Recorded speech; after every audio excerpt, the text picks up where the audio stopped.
평안을 주신 줄 믿습니다. 아멘. 주님이 주시는 그 평화가 우리 마음에 가득 차면 늘 기쁨과 감사와 찬양이 넘치는 삶을 살게 된다. 아멘. 그런 찬양을 해주셨습니다. 감사합니다. 오늘 우리는 스승의 주일로 지킵니다. 해마다 세 번째 주간에는 스승의 주일로 지키고 있는데요. 이미 지난주 안에 15일에 스승의 날이었습니다. 우리가 살고 있는 이 시대에 좀 더 우리를 깨우쳐주고 바른 길로 나아갈 수 있도록 우리 인격을 변화시켜 줄 수 있는 그러한 스승이 필요한 시대에 살고 있어서 그러한 선생님들, 스승들이 많이 나올 수 있었으면 하는 바람입니다. 한 소년이 위대한 스승을 만나기를 원하여서 오랫동안의 집을 떠나서 방황의 시간들을 보냈습니다. 그 방황의 시간은 정말 나에게 최고의 스승이 없을까 하는 그러한 바람 때문에 그렇게 방황을 하면서 이곳저곳을 다녔는데, 그런데도 불구하고 이 소년은 위대한 스승을 만날 수 없었습니다. 소년은 너무 지쳐서 나무 밑에 벌썩 주저앉았습니다. 그때 맑은 눈동자를 지닌 한 노인이 그 소년 앞에 다가서더니, 소년아, 너는 왜 그렇게 방황하고 있느냐? 소년이 대답하기를, 저는 위대한 스승을 찾고 있습니다. 노인은 얼굴 가득히 온화한 미소를 지으면서 소년에게 말합니다. 네가 찾는 위대한 스승이 어디에 있는지 가르쳐주마. 지금 곧장 너희 집으로 돌아가서 집 앞에 다가서서 이렇게 들어가게 되노라면 한 사람이 신발도 신지 않은 데 뛰어나올 것이다. 그 사람이 바로 네가 찾는 위대한 스승이다. 이 소년은 위대한 스승을 만날 수 있는데 그 스승이 자기 집에 있다라고 하는 이 말을 듣고 정말 그 스승을 만나고 싶어서 집에 이렇게 뛰어 들어갔습니다. 소년이 대문을 두드리자 한 여인이 신발도 신지 않은 채 벗은발로 뛰어나와 소년을 맞이했습니다. 그 위대한 스승은 바로 소년의 어머니였다라고 하는 겁니다. 여러분, 우리의 어머니는 우리의 최선의 교육자라고 하는 사실을 기억할 필요가 있습니다. 어머니는 이 세상에서 가장 위대한 스승이다. 가정은 하나님이 세운 학교이고 부모는 그래서 가정 학교의 교사다라고 하는 거예요. 어린아이가 성장하면서부터 어머니와 가장 밀접한 관계를 유지하고 어머니와의 가장 깊은 사랑의 유대 관계를 만들어가면서 성장하고 어른이 되어가는 것이거든요. 그 과정에서 가장 가깝게 있는 최고의 교육자, 그분이 바로 어머니고 그 어머니는 그 자녀들의 위대한 스승이다 라고 하는 것이죠. 이 소년은 그것을 알지 못해서 참다운 위대한 스승을 만나기 위해서 집을 뛰쳐나갔다라고 하는 것이죠. 하나님은 자기 자녀들을 말씀 안에서 잘 양육하도록 부모에게 맡겼습니다. 부모는 세상에서 가치관에 대항을 하면서 자녀들에게 하나님의 가치관을 심어줄 책임이 있다라고 하는 또 다른 하나의 숙제를 가지고 있어야 합니다. 그러나 이 사회가 이렇게 분업화되면서 하나님의 학교로서 가정의 기능은 점점 약화되어져 가고 있다라고 하는 거죠.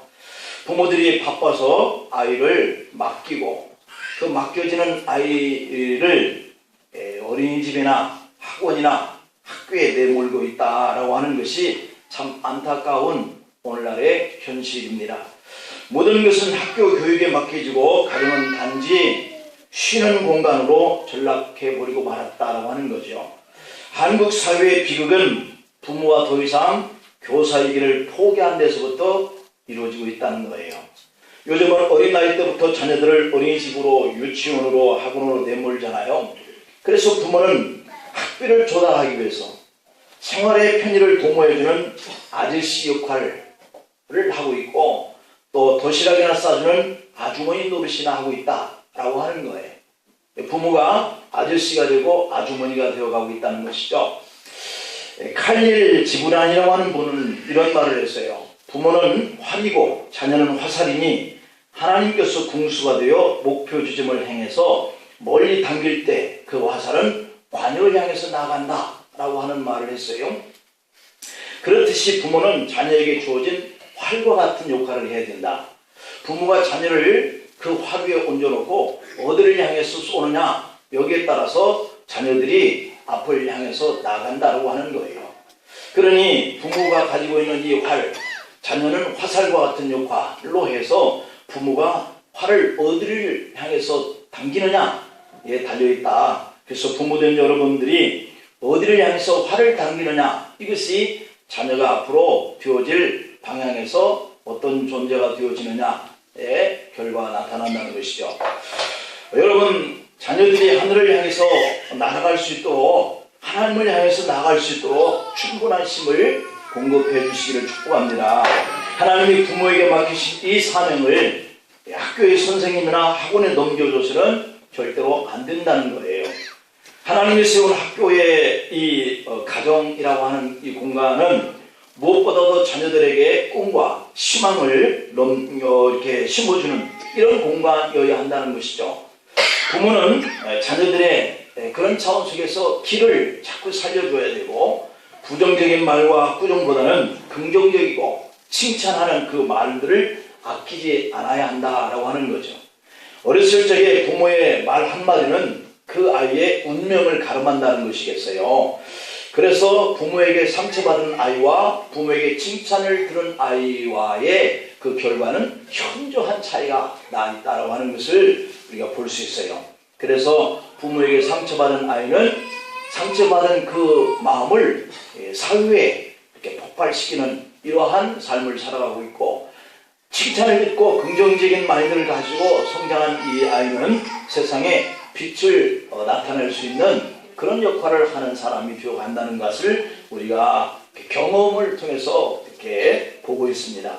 그러므로 자녀가 좀 부족을 해도 너는 앞으로 위대한 사람이 될 것이다 라고 말로 이렇게 아이에게 위로해주고 격려해주는 이런 교사의, 이런 스승의 부모 역할을 해줘야 한다. 자녀들은 하나님의 역사를 창조하고 있는 위대한 그런 존재라고 하는 이러한 자존심을 그에게 심어줘야 한다. 하나님이 세운 이 학교, 가정의 학교라고 하는 이 공간은 그래서 중요하다.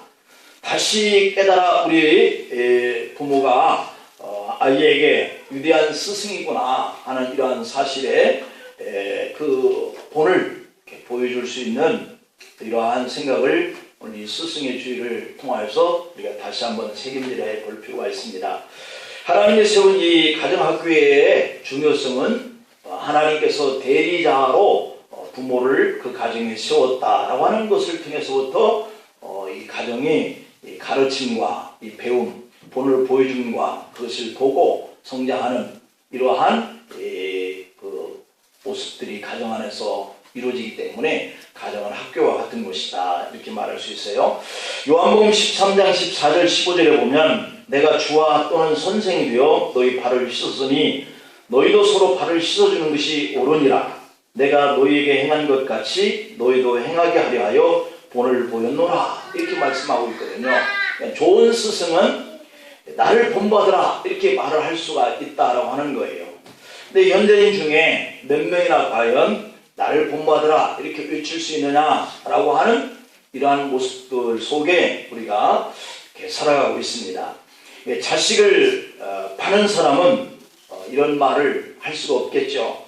본이 된다라고 하는 것은 그 자녀에게 인격을 전수해주는 역할을 하는 것이어야 하는데, 그렇게 하지 못하는 그런 부모이기 때문에 부모가 자식에게 너는 나의 모습을 잘 본받아라 이렇게 말하기가 힘들다는 거예요. 제자의 전인적인 그런 성장을 위해서 이 스승은 애를 써야 한다라고 하는 것인데요. 눈에 보이는 것만 가르치는 것이 아니어야 한다. 스승은 제자들에게 눈에 보이지 않는 마음과 생각과 꿈을 가르쳐야 진정한 스승이 될 수 있다라고 하는 거예요. 결국 좋은 스승이라고 하는 것은 성경만 향상시켜주는 것이 아니라 삶을 어떻게 살아갈 수 있는 이런 방법과 방향을 제시할 수 있는 스승이어야 한다는 거예요. 나를 위해서 제자를 이용하는 그런 스승이 아니라 제자를 위해서 자신을 헌신하는 사람, 그런 사람이 좋은 스승이 된다. 요즘 대학원이나 대학 내에서 스승과 제자의 관계를 보면 제자들에게 오는 연구비를 자신들이 착복하는 이런 스승들이 얼마나 많다라고 하는 뉴스 보도를 통해서 볼 수 있잖아요. 이런 모습들을 이 제자가 바라보고 그 제자가 어떠한 스승이 되어갈 것인가 하는 것은 눈에 뻔한 이치죠. 좋은 스승을 만나면 그래서 제자의 인격이 변화가 되어가는 거죠. 인격이 변화되어지는 그 사람은 인생이 달라진다라고 하는 거죠. 마태복음 28장에 19절 20절에 보면 모든 민족을 제자로 삼아 가르쳐야 할 스승이 되라. 우리에게 주님께서 그렇게 말씀해 주고 있어요. 그래서 예수님의 제자는 우리는 좋은 스승이 되기를, 또는 예수님은 우리 모두에게 좋은 스승이 되라, 이렇게 말씀하고 있다라고 하는 거죠. 우리에게는 이렇게 성령님과 말씀이 늘 우리를 가르치고 있습니다. 그러니까 복음보다 더 위대한 가르침은 없다라고 하는 사실을 성경은 우리에게 교훈하고 있죠. 내 안에 계신 예수님을 전하고 내가 깨달은 말씀, 성경 말씀을 나누고 그리고 나를 통해서 일하시는 성령님을 누구다라고 가르칠 수 있으면 그 어떠한 사람도 제자되는 그런 역사가 일어나게 될 줄로 믿습니다. 그래서 우리 모두가 이러한 스승이 되고 바로 제자를 삼게 되어지고 그 제자가 또 앞장서 가는 이러한 결과를 나타내는 것, 이것을 성경은 말씀하고 있는 것이죠. 마태복음 3장 14절에 보면 좋은 제자란 스승과 함께하는 사람이다. 마태복음 16장 24절에 보면 좋은 제자는 스승을 쫓는 사람이다. 그러나 더 중요한 것은 좋은 제자란 스승을 섬기는 사람이다.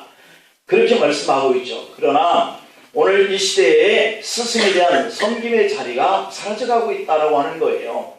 스승에게 지식만을 배우려고 하는 제자들이 많아지고 있고 그러한 부모들이 많아지고 있다는 거죠. 그래서 스승의 삶보다는 학교나 학벌을 보고 스승을 선택하는 경향이 많다. 섬김 없는 배우려고 하는 이러한 제자들이 많기 때문에 그들이 가지고 있는 이 지식이라고 하는 것은 죽은 지식이다, 이렇게 말을 하는 거죠.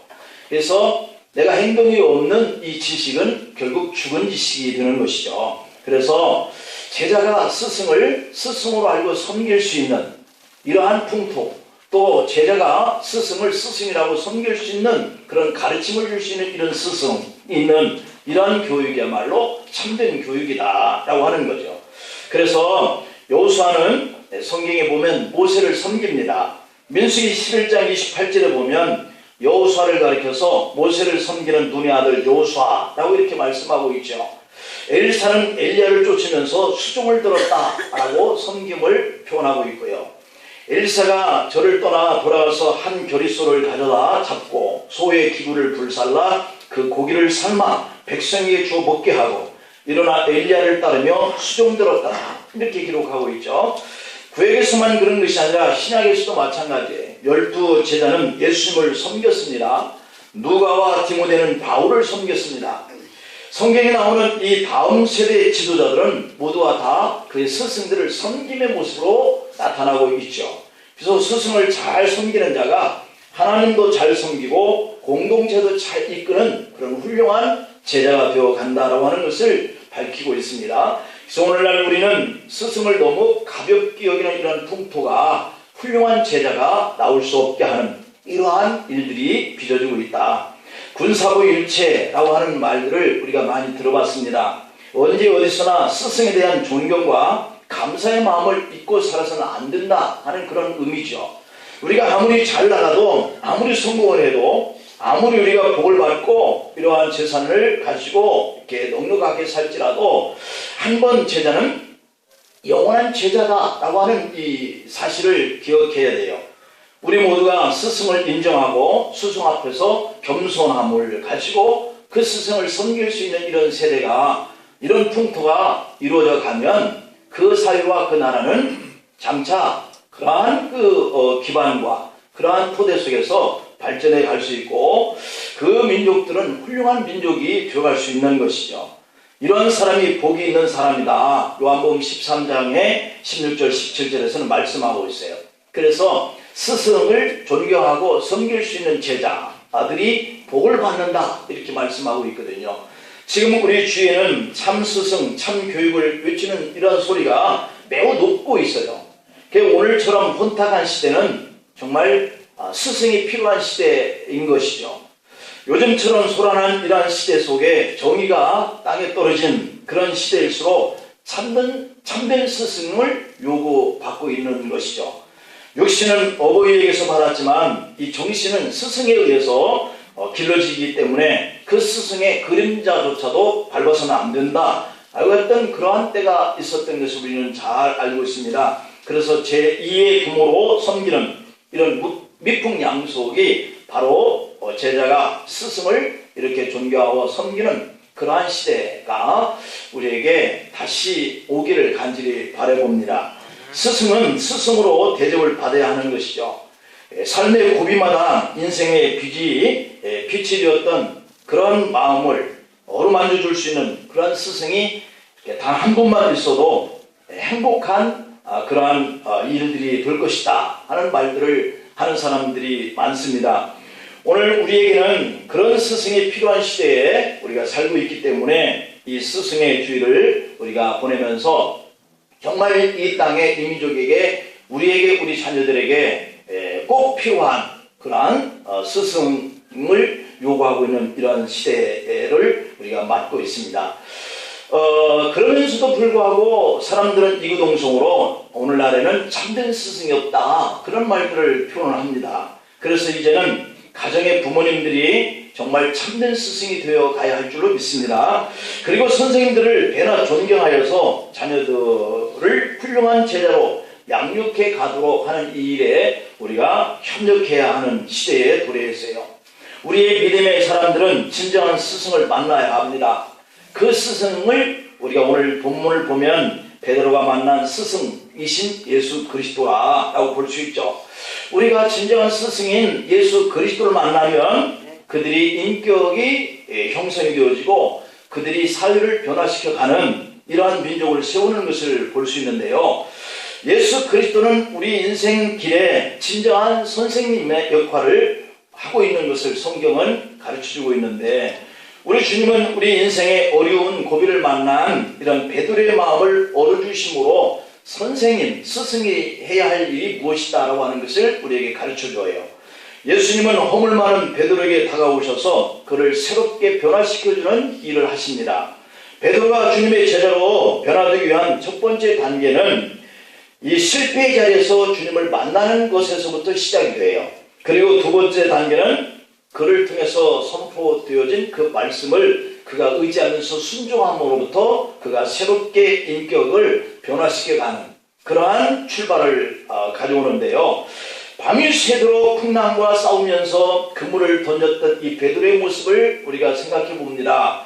고개를 잡지 못했습니다. 베드로의 모습이 어쩌면 오늘 시대에 우리가 살아가고 있을 때 우리 일들이 잘 되었으면 좋겠는데 실패하고 넘어지고 좌절하고 두려워하는 우리의 환경에 처하여 있는 우리의 모습과 이 베드로의 모습은 같은 모습이다. 내심으로 무언가를 이뤄보겠다고 얼마나 많은 사람들이 몸부림치고 있는 이 시대에 우리가 살고 있습니까? 직장에서는 남보다 좀 더 앞서가 보려고 얼마나 애를 많이 씁니까? 어느 날 난데없는 불치의 병으로 신음하는 이러한 경우를 만나기도 해요. 뜻하지 않은 사고를 당하기도 해요. 지금까지 자신의 모든 노력과 수고가 물거품이 되는 때를 만나요. 이것은 참 역설적이잖아요. 우리가 잘 되고 복을 받고 우리가 승진하고 내가 경영하는 일이 더 행복해지는 이런 삶을 꿈꾸며 달려가는데 원찮게 질병으로 넘어지고 사업의 실패로 넘어지고 또 직장에서 내어 침을 당하기도 하고 아픔을 겪는 이러한 우리 사회의 모습을 우리가 보고 있거든요. 우리의 힘과 능력으로 이루어지지 않는 이런 것들이 너무 많아서 우리가 이렇게 힘들어합니다. 베드로가 밤을 새워서 그물을 던졌다라고 하는 것은 바로 우리의 삶의 그러한 모습을 대표하고 있는 모습이죠. 빈 그물이어서요. 그러니 이 베드로의 삶의 자리가 그물을 이렇게 추스리고 한 마리도 잡지 못한 이 그물을 거두는 베드로의 모습은 얼마나 참담했겠어요. 그 자리에 주님이 찾아오셨다라고 하는 것이죠. 텅 빈 그물만큼이나 공허한 그의 가슴 속에 주님이 오신 거예요. 여러분의 빈자리, 실패의 자리, 그 자리, 거기에 주님이 임하시는 이러한 축복의 시간이 될 수 있기를 바라고요. 그러한 주님을 만나시기를 바랍니다. 내가 가슴 아파 울면서 지치는 그곳에 주님의 손길이 다가옵니다. 오늘 본문 5절에 보면 밤이 새도록 수고하였을 때 잡은 것이 없었다라고 말씀합니다. 고기잡이 전문가인 베드로가 고기 잡는 일에 실패했어요. 얼마나 낙담이 컸겠습니까? 어부가 되어서 한 마리 고기도 잡지 못한 그 실패의 아침에 베드로는 그의 인생길을 다시 지도해줄 진정한 스승을 만났다라고 하는 거예요. 예수님은 베드로야 깊은 데로 가서 그물을 내려 고기를 잡으라. 베드로는 그 말씀을 의지하여 내가 그물을 내리리다 라고 했어요. 여러분, 선생님의 말씀에 제자가 순종했다라고 하는 의미거든요. 그리할 때 그 결과가 어떻게 나타나느냐면 오늘 본문 6절 7절에 보니까 그리하니 고기를 잡은 것이 심이 많아 그물이 찢어지는지라. 이에 다른 배에 있는 동무들에게 손짓하여 와서 도와달라 하니 그들이 와서 두 배의 체험에 잠길 만큼 되었다라고 하는 것 아니겠어요? 베드로의 실패가 좋은 스승을 만났을 때에 큰 성공으로 바꿔지는 모습을 기록하고 있는 거죠. 이것이 베드로의 축복입니다. 선생님의 말씀에 순종하는 학생이 반드시 성공하게 될 줄로 믿습니다. 주님의 말씀에 순종하는 사람이 복을 받는 이러한 말씀을 우리가 믿어야 할 줄로 압니다. 그리고 베드로가 세 번째 단계에 주님 앞에서 죄인됨을 발견하고 회개했다라고 하는 거예요. 진정한 제자라고 하는 것은 좋은 선생님을 만났을 때 자기의 잘못된 실패의 자리가 왜 잘못되는지 이것을 발견할 수 있는 것이죠. 자신의 인생의 삶에 좌절과 낙담을 가져오게 된 이 자리가 왜 그런가 하는 것들을 뉘우칠 수 있는 것을 깨닫게 되어지는 것이죠. 그래서 좋은 스승이 필요한 것이잖아요. 오늘 이 참담한 실패의 자리에 있었던 베드로가 만선의 꿈을 이루고 얼마나 신이 났을까 하는 생각을 가져봅니다. 바로 그 순간 베드로의 고백은 오늘 본문 이하의 8절에 보면 시몬 베드로가 이를 보고 예수의 무릎 아래에 엎드려 이르되 주여 나를 떠나소서 나는 죄인입니다 라고 고백하고 있어요. 베드로는 만선의 기쁨보다는 두려운 마음이 임하였던 것이에요. 물고기 한 마리도 잡지 못한 그 현실에 내가 왜 이렇게 물고기 한 마리를 잡지 못하는 자의 환경에 놓여 있을까? 바로 그때에 주님이 그에게 말씀하시는 이 말씀을 자기의 경험과 자기의 지식을 바꿔서 순종하는 거예요. 그랬더니 고기를 잡은 것이 심이 많아 그물이 찢어질 만큼 잡았다라고 하는 것 아니겠어요? 물고기를 불러 모시는 그 주님의 능력 앞에 베드로는 무릎을 꿇었어요. 자기가 평생에 배웠던 것, 경험했던 대로 고기를 잡았지만 한 마리도 잡지 못한 자신에게 새로운 주님의 가르치심에 순종한 베드로가 고기를 많이 잡고 보니까 이거 내 방법이 뭔가 잘못됐다 라고 하는 생각을 이렇게 가지면서 주님 앞에 무릎 꿇고 나는 죄인입니다 라고 하는 거예요. 자신의 경험, 자신의 지식을 의지하면서 우리는 살아가고 있어요. 그러나 우리 주님은 그러한 것들을 내려놓고 주님의 말씀하시는 그 말씀을 따르라 이렇게 말씀하거든요. 저와 여러분들도 베드로처럼 이렇게 우리의 참된 스승이신 예수님의 말씀에 순종하시기를 축복합니다. 그 순종되는 반드시 이러한 두 배에 가득 싣고 잠길 만큼 잡게 되는 축복이 따른다는 사실을 기억할 수 있고 그렇게 되기를 축복합니다. 호렙산에서 하나님을 만난 모세도 두렵고 떨었습니다. 이사야 선지자도 화로다 나로 망하게 되었다라고 고백했습니다. 그 결과 하나님께서 그들에게 갑자기 축복을 주시거든요. 그리고 베드로는 주님이 주시는 사명을 깨닫습니다. 거룩하신 주님의 임자 앞에서 죄인됨을 깨달은 이 베드로, 오늘 본문 이하의 10절에 보면 주님은 이렇게 말씀합니다. 예수께서 시몬에게 이르시되 무서워하지 말라. 이제 후로는 네가 사람을 취하리라. 이렇게 말씀해요. 여기서 이제 후로는 이 말씀이 중요합니다. 지금까지 삶이 어땠든지, 지금까지 네가 무엇을 보고 배우고 너의 경험과 지식으로 쌓았든지 그것은 그렇게 중요하지 않다는 거예요. 주님의 거룩하심 앞에서 죄인됨을 깨닫게 된 이 베드로가 주님을, 스승을, 참된 스승을 만난 이후부터는 전혀 새로운 세계가 열린다라고 하는 것을 주님께서 베드로에게 가르쳐줘요. 그것은 베드로의 변화입니다. 고기 잡는 어부에서 사람 낚는 어부가 그런 제자가 되라, 이 변화예요. 오늘 좋은 스승을 만나면 우리가 변화가 일어날 줄 믿습니다. 우리가 경험했던 것들, 지식으로 가지고 있었던 것들, 내가 최고라 생각했던 것들을 주님을 만나면 이렇게 변화를 입어요. 그것을 내려놓고 내가 죄인입니다, 내가 잘못 살았습니다 라고 하는 것을 깨닫게 되어지는 것이죠. 그래서 얻은 결론이 11절에 보니까 놀라운 결론이에요. 그들이 베드로를 육지에 대고 모든 것을 버려두고 예수를 따르니라 라고 말씀하고 있거든요. 예수님 앞에서 새로운 사실을 깨닫는 사람들은 그동안의 나의 과거의 모든 삶이 어떻든 간에 다 버리고 예수님을 쫓는 그러한 참된 제자가 된다는 사실이거든요. 옛날 중국의 순임금이 하루는 신하들을 불러 모았습니다. 그리고 신하들에게 큰 항아리 하나를 주면서 그곳에 채워라 라고 하는 거예요. 이것을 왕궁 뒷뜰에 있는 우물 곁으로 가지고 가서 그곳에 물을 길어다가 두레박으로 퍼부어서 항아리를 가득 채우는 일이 이 신하들에게 맡겨진 일이었어요. 그런데 이 신하들이 항아리를 보니까 중간쯤에 이렇게 깨져 있어서 물이 자꾸 흘러나올 수 있는 그런 항아리인 거예요. 그래서 꽤 많은 신하들은 이런저런 핑계를 대면서 그 자리를 다 떠났습니다. 그런데 우직한 신하 한 사람이 있었는데, 물론 그 우직한 신하도 그 항아리에 뚫려있는 구멍이 있기 때문에 물을 아무리 갖다 채워도 그 항아리를 채울 수 없다는 사실을 알고 있었던 것이죠. 그럼에도 불구하고 그는 이렇게 했습니다. 임금님이 말씀을 하셨으니까 어찌 이행하지 아니하리요. 그러면서 그는 계속해서 땀을 뻘뻘 흘리며 두레박으로 우물을 길어다가 그 항아리를 채우기 시작해요.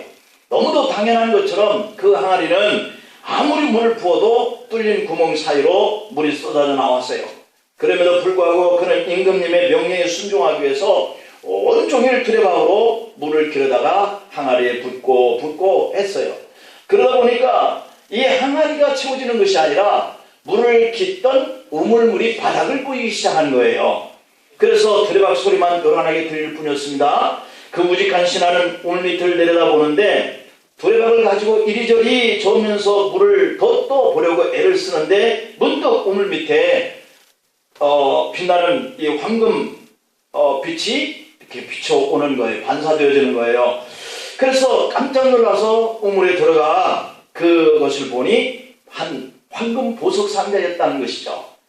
그래서 그는 그것을 임금에 갖다 드리면서 이것이 우물 밑에서 나왔다라고 하는 말을 하니까 순임금은 그것을 보고 껄껄 웃으면서 이렇게 말합니다.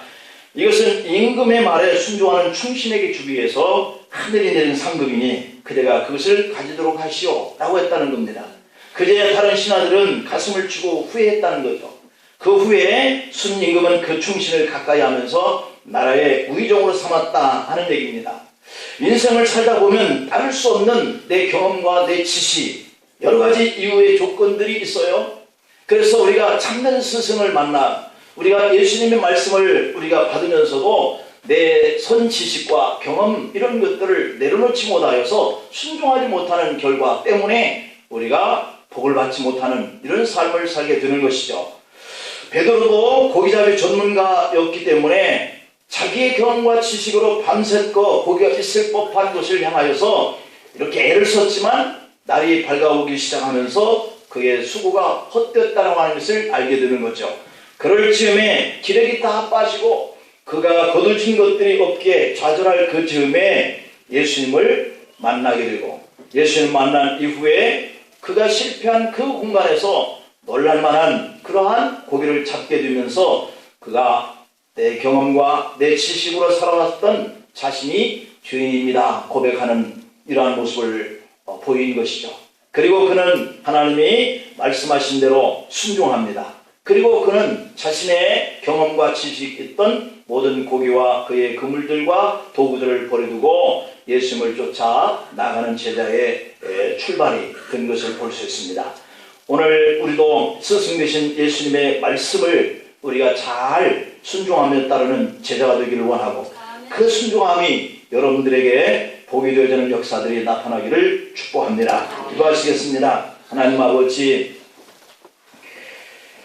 오늘날 이 시대에는 참된 스승이 없고 그래서 가정 안에 참된 스승으로 역할을 감당하도록 부모를 주셨건만 그 부모는 이제는 아저씨와 아주머니로 전락하고 자녀들에게 마땅히 가르쳐서 보내되어질 그러한 일들을 감당할 수 없는 이런 시대에 진정한 스승이 필요한 이러한 시간들을 우리가 가지면서 세상이 줄 수 없는 이 세상에 그럼에도 필요한 스승을 모시기 위해서 우리가 예수 그리스도를 만났고 그 그리스도께서는 우리의 진정한 스승으로서 우리에게 말씀하여 주시는 대로 우리가 살면 우리가 시대를 변화시켜가고 우리가 이러한 복을 받고 사는 귀한 말씀을 저희들이 상고했습니다. 아버지 하나님, 우리들에게 필요한 진정한 스승은 오직 예수 그리스도임을 믿고 믿음 안에서 순종하여서 하나님 앞에 우리가 필요한 그런 제자로서 사명을 다하여 살게 하여 주시옵소서. 예수님의 이름으로 기도하옵나이다. 아멘.